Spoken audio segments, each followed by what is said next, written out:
Hello, welcome or welcome back to my channel. My name is Grace. It is lovely to have you here.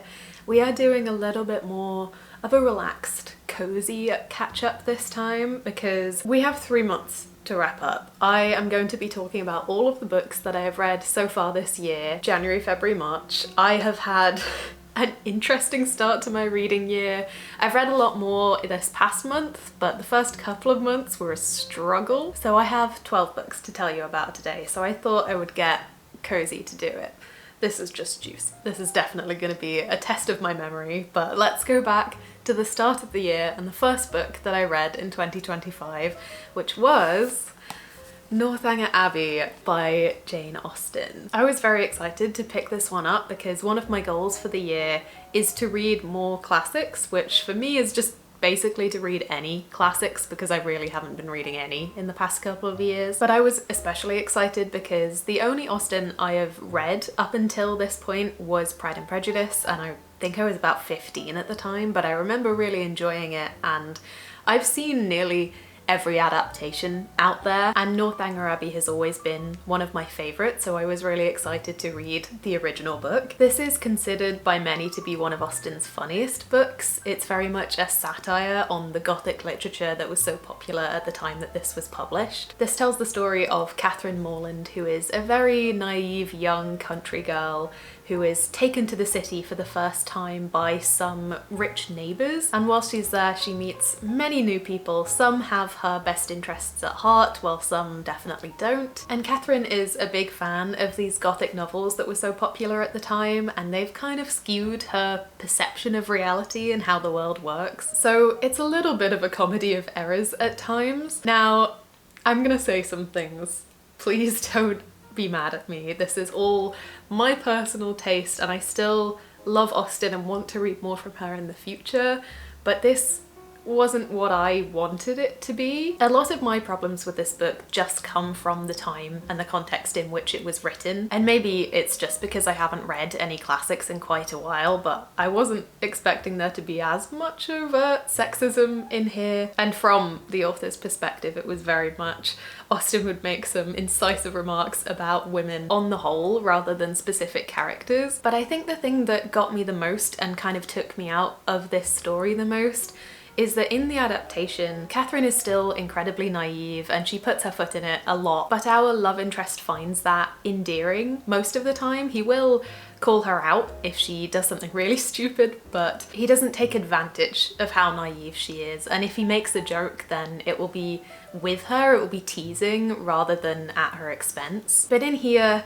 he felt quite condescending to me and honestly just kind of mean sometimes, and I just wasn't really rooting for them as a couple because of it. I think it's very well written, and Austen is of course just so witty and in a lot of ways really insightful into humanity and our little foibles, but there were some points she was trying to make that just didn't personally work for me. I obviously have no authority to say whether this is a good or bad book, but it just didn't quite work for me personally in the way that I'd hoped that it would. But I am still really excited to read other Austens in the future. I really want to pick up Sense and Sensibility. That's one of my other favourite stories of hers. But yeah, a bit of a mixed start to the year. Then the only other book that I read in January was The Sad Ghost Club by Lize Meddings, which is just a graphic novel as well. This is a young adult graphic novel. It's the first in a series actually, but this is set in our world, or at least it's very similar to our world, but we follow a ghost as our main character, and this really is a story of them trying to navigate teenage life whilst also dealing with some mental health issues. It's very sweet. I really like the art style. I think it is a little bit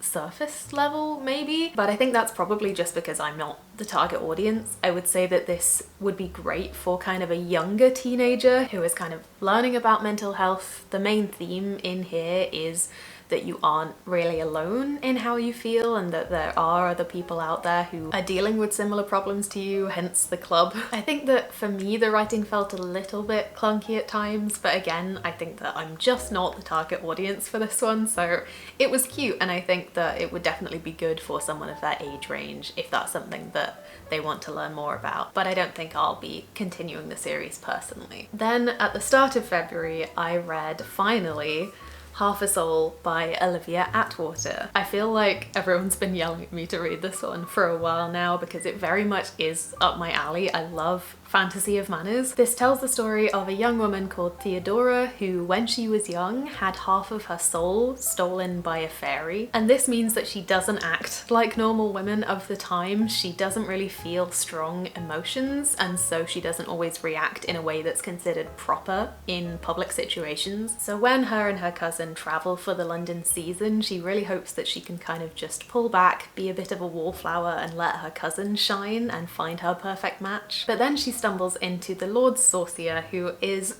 the most powerful magician in the land, but he's also pretty unpopular because he's very uncouth, and he is very curious when he finds out about her condition. This story has quite a few more layers to it than it initially sounds like it will. It has that lovely historical charm to it and a wonderful romance, but it also delves into a lot of themes of class at this time. I feel like most of the fantasy of manners books that I've read so far have very much been focused on that upper class, on the high society drama, because that's what's been romanticized, but of course that wasn't what life was like for most people back then, and this really doesn't shy away from that at all. And I thought that the romance was balanced really well. The love interest was genuinely quite rude at times, and you could kind of tell why he didn't fit in with society, but we learn a lot more about him and how he ended up with the mindset that he has throughout the story, and they just work so well together. So I really enjoyed this one. I don't think I quite loved it as much as a lot of people seem to, but I think that's more just my personal taste in terms of writing style. I did still really enjoy this, and I would like to read more from this author in the future. And like I said, I really appreciated that this didn't just follow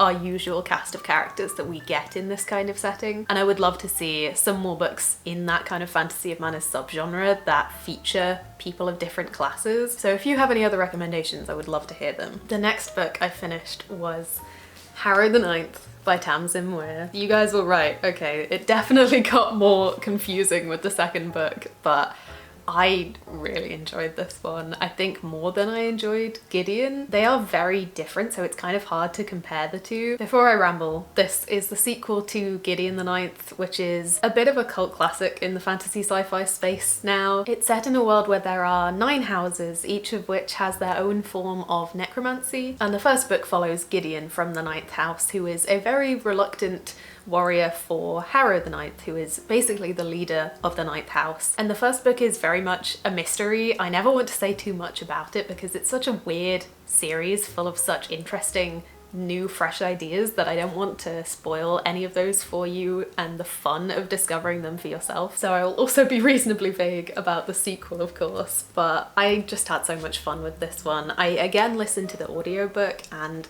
I just love Maura Quirk so much, the narrator for this series. I think I would have really enjoyed the books anyway, but she really adds another layer to it. She does all of these incredible voices and accents and injects another layer of character into this cast, and this one really blew my mind. I will say there is one thing in this book that if you've read it, I think you'll know, that I think you figure out earlier on if you listen to the audiobook than if you read it physically. So I don't know how that shaped my perception of this. I think I might have had a different experience if I read it physically, but I loved the experimentation with the voice in this one. I loved just kind of how confused we were the whole time. I know some people don't enjoy that when they're reading, but you were meant to be confused throughout this, and at the end there's a real payoff for that. It was also just so funny. This one made me laugh more than the first one, I think. Tamsyn Muir is just so irreverent with her humour. She'll throw things in here that you just really don't expect in a very serious story in general, and it feels so bizarre and out of nowhere that you can't help but laugh. And then the way that this ended just blew my mind. So I haven't picked up Nona yet. I wanted a little bit of a break between the two, but I am really excited to get to that one. Her writing and her story ideas just feel so original, and there are characters in here who feel so complex, and because this is experimenting with some ideas that are kind of beyond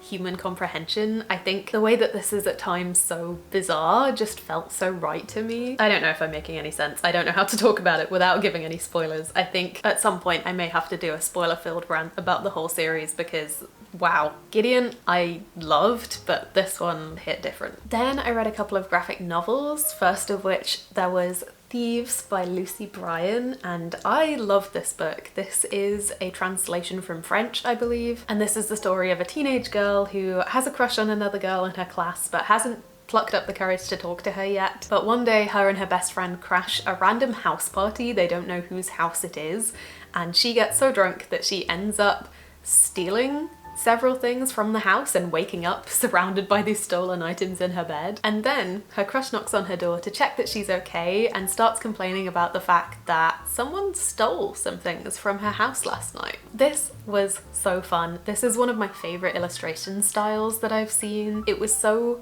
expressive and funny, and all of the characters felt really individual, and it was also a little bit experimental at times, which is one of my favorite things in a graphic novel, where emotion is presented through the imagery. There would be pages where our main character was panicking, so it would look like the water was rising around her and she was about to drown. This one has been on my list for quite some time since Ivana recommended it to me, and I'm so glad I finally got to it because it truly is one of my new favorite graphic novels, and I really want to read more from this author and illustrator in the future. I just love a well done teenage coming of age in a graphic novel format. Our main character here and her crush as well were both definitely flawed, but in interesting ways, and the ways that they dealt with each other's flaws were very warm. They made mistakes at times, but I loved the way that they bonded through those complexities. And I also loved the best friend character in here. I thought she was great. She didn't fade into the background as the romance developed, which I really appreciated. I just loved this one. No notes. Then I read another graphic novel, which was Rune, The Tale of a Thousand Faces by Carlos Sánchez. This is more of a middle grade story, a proper fantasy adventure following Chiri and Dai, who accidentally stumble into a magical lost realm called Puddin, but this land is being tormented by an evil entity called the Shadow King, who wants to cross the barrier between their worlds so that he can spread his menace further, and they need to get home and seal the gates behind them. This was really fun. Again, I love the illustration style in here, and the colours that are used are some of my favourites. It's a really nice colour palette. We end up with a fun little ragtag group in here. There's a little bit of queer rep, and our main character, or one of our main characters, is deaf, and she signs throughout the book, which I thought was really cool, and her sign language is kind of incorporated into the magic of this world, we find out. This for me was a great balance between silly and serious. There is a magical goat called a pillow goat that can grow to huge sizes in here. There's a lot of mischief. One of our main characters is obsessed with waffles and will make that her priority no matter what is happening. But our other main character is incredibly scared by this situation, and this deals with overcoming anxiety, learning that you might be braver than you think you are. And although in a sense the story wraps up in here, it definitely feels like the start of a bigger adventure. So I'm excited to read further in this series when the next one comes out. After that, I did my first 24-hour reading challenge that I've done in quite some time, and during that time I finished 3 books, the first of which being Impossible Creatures by Katherine Rundell, and I loved this book so much.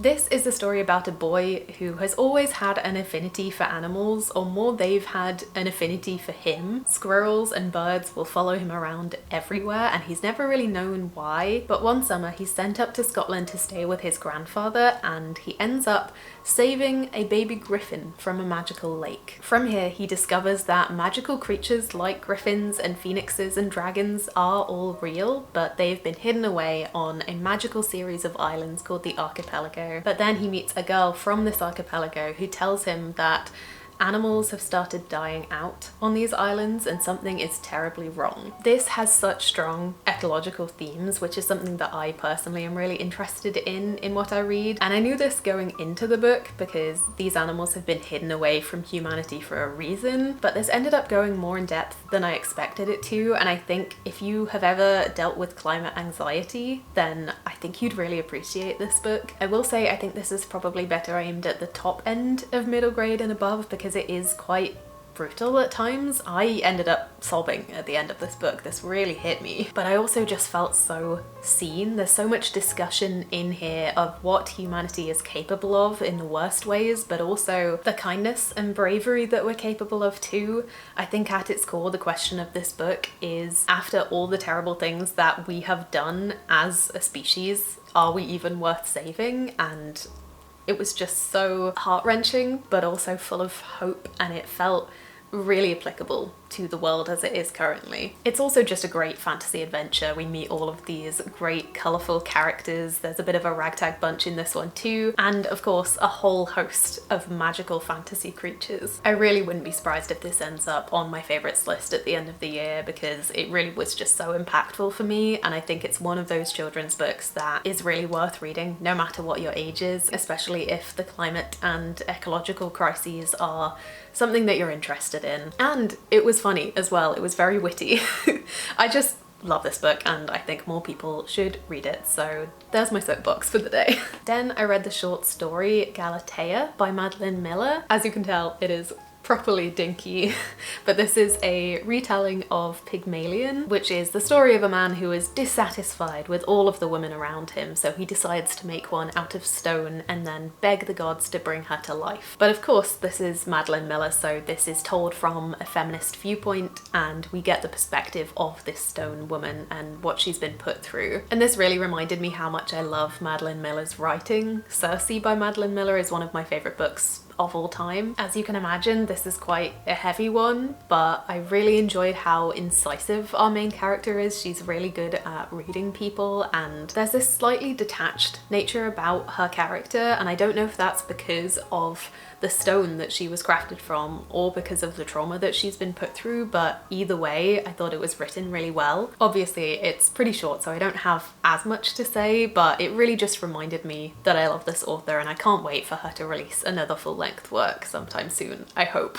Then I picked up an arc that's been sitting on my shelves for far too long, and that is Gwen and Art Are Not in Love by Lex Croucher. This was a bit of a second chance author for me because I tried to read one of Lex Croucher's other novels a while back. Reputation, that's the one. I keep forgetting what that book is called, but that one didn't really work for me, and honestly this didn't quite work for me either. This follows Gwen and Art during medieval times. They aren't actually Arthur and Guinevere, but it's set after that time, and the two of them have been betrothed since they were kids, but it turns out that neither of them are that way inclined. Art is much more comfortable with his sexuality. He's definitely still not out publicly, but he's caused a few bits of scandal in his time, and Gwen is still kind of figuring it out. And at first the two of them really do not get on in the slightest, but when they find out that they have this in common, they decide that they have to work together to at least put up a front of getting on while they try to find a way out of their upcoming marriage. This was fun.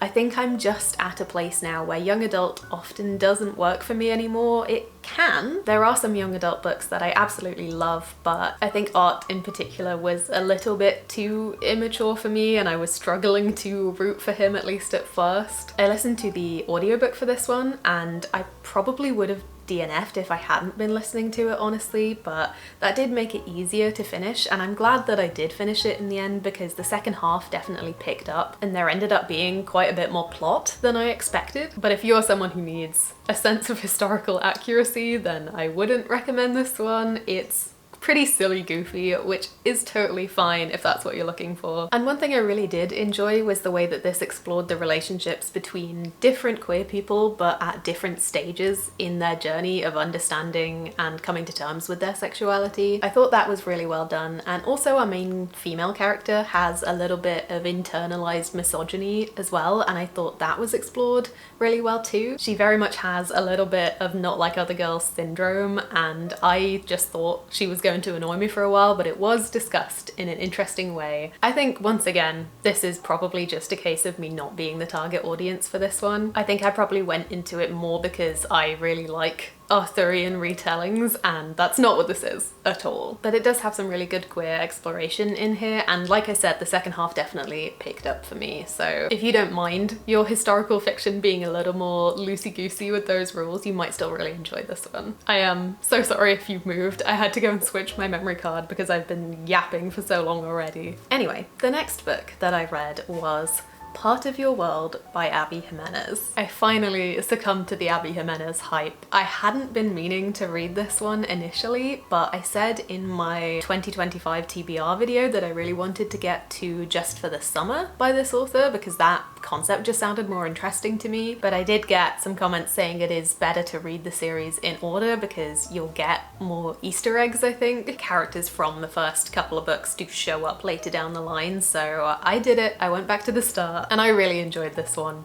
Romance is very hit or miss for me personally. I'm a big Emily Henry girly. I love her writing so much, and I love when a romance isn't just a romance. I think that's the key for me, when it's a little bit more general fiction or literary fiction leaning. I need our characters to have other things going on in their lives other than just this romantic build-up. I need other relationships to be explored. I need them to have a solid backstory. I think that's what I love so much about Emily Henry's books, and I can see the comparison here because Abbey Jimenez definitely does that. This is the story of a woman who is part of a medical dynasty. She's very rich, she has a lot of influence in her field, but she's also under a lot of pressure, and she's just gotten out of a very unhealthy relationship. And she is driving home one day when she swerves to avoid a raccoon, I think, and ends up in a ditch, and the guy who pulls her out of this ditch turns out to be very attractive and very charming, and the two of them have a lot of chemistry,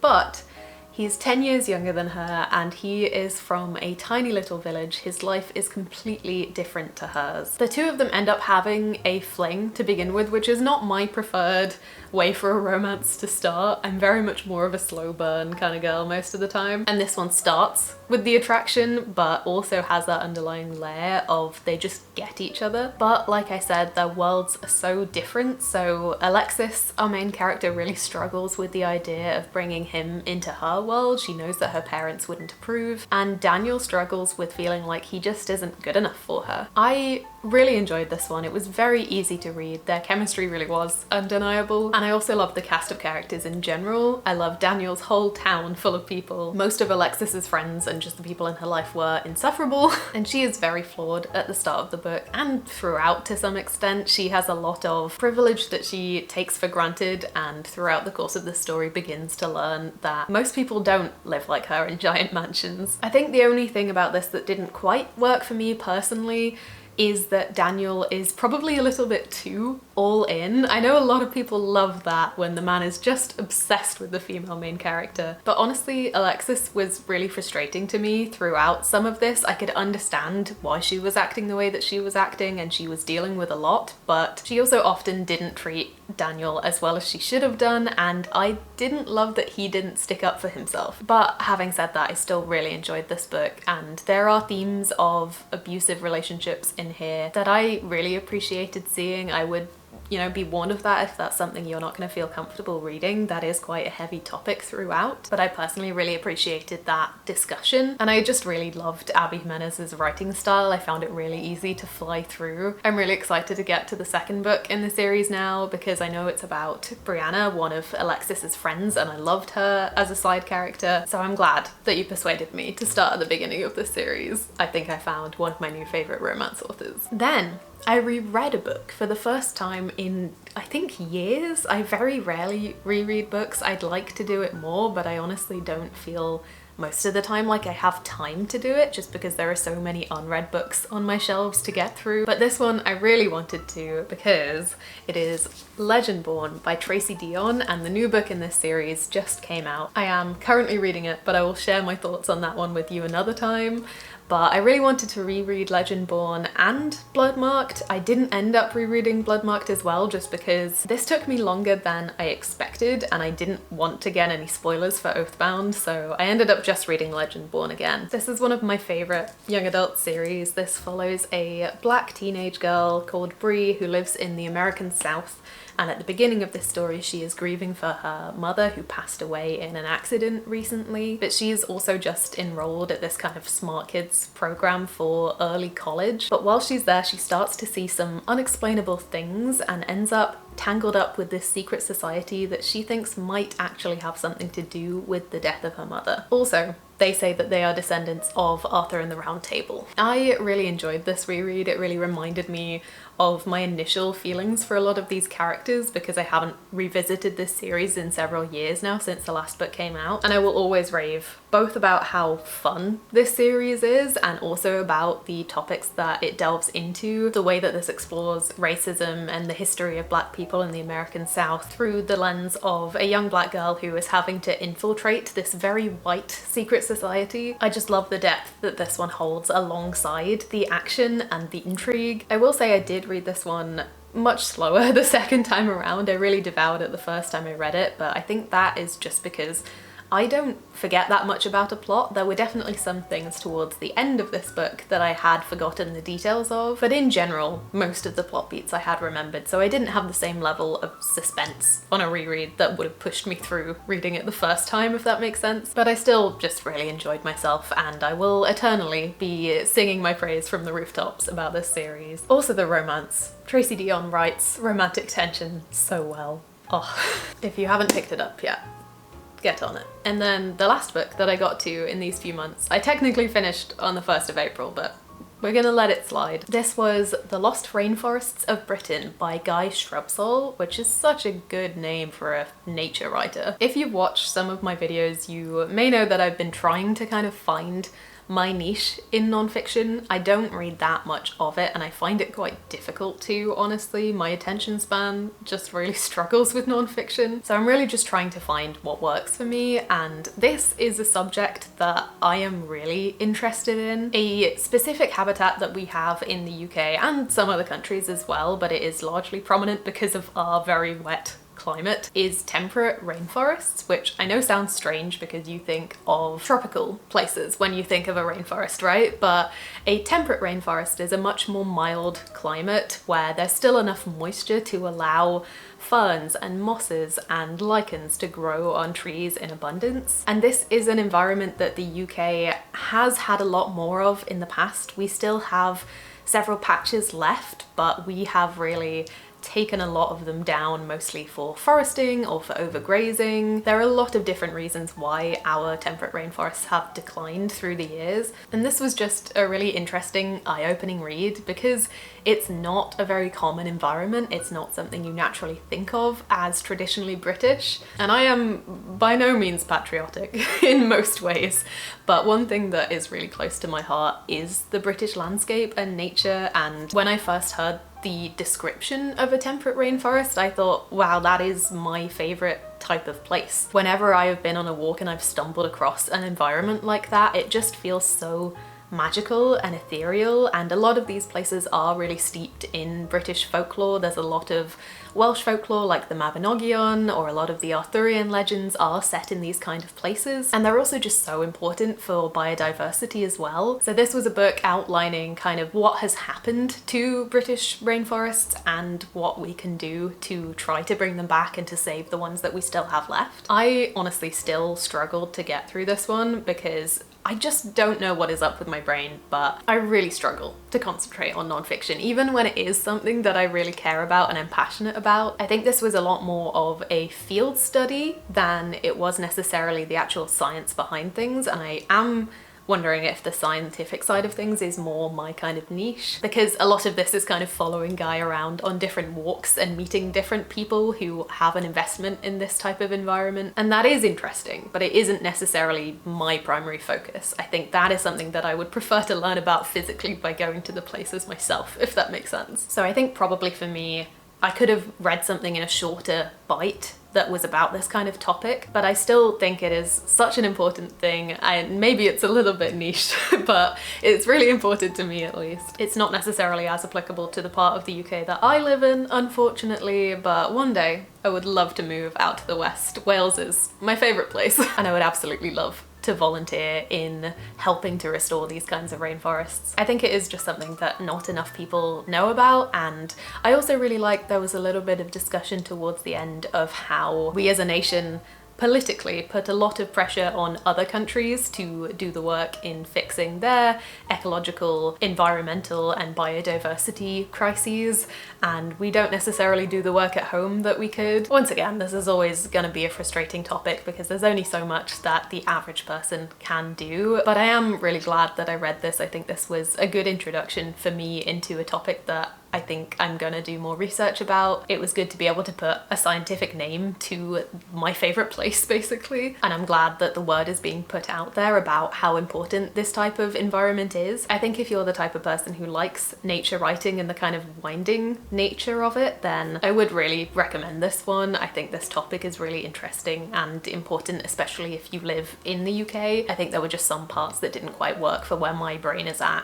currently, but it's definitely inspired me to do some more research. So those are all of the books that I've finished so far this year. Thank you if you've stuck around for what I'm sure is going to be quite a long video. Like I said, the first couple of months were pretty rough, but my reading has definitely picked up over the last month-ish, and there are some very exciting releases coming out soon, so hopefully the next few months should be good. Please give me an update on how your reading is going so far this year. What has your favourite book been in the first few months? Thank you so much again for being here. I hope you are having the loveliest day, and I will see you in another video very soon.